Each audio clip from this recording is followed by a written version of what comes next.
Going back to the list of expectations, your constant need to have a him, well, it has more ups and downs than my mood swings. You see, yesterday, you were loving that you were single. But today, you're hating to be alone. Even when I'm right here, sitting next to you, keeping you company. Imagine that. You say you're not asking for a lot, and any man, but I don't think you're actually listening to any of those words.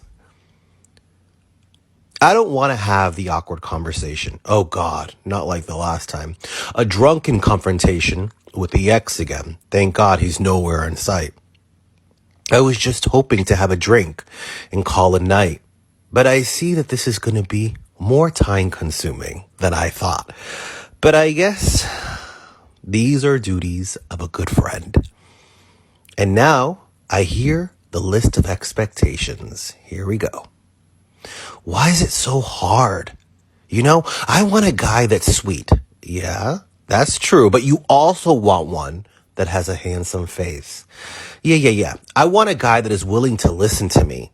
Yes. And you want a guy that has a hot body. Yeah, that's true. But I want a guy that is loyal. But you also want him to be able to have a fun personality.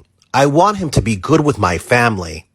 Yes. And you want him to have a good job because money's important, like you said. You have high maintenance. You keep looking at me as I keep looking at you. You want him to be in control when you want him to be. You want him to know when it's time to have your space. You want him to know exactly what spots to hit when you're in bed. You want him to open doors. You want him to know which restaurant to pick and where you want to go. And of course, you love gifts and surprises. I look back at him. Is that all? He had this annoyed look on his face. Well, what's wrong with that? Absolutely nothing. There's nothing wrong with having standards or even expectations.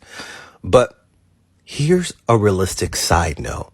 Have you ever wondered what you're going to bring to the table?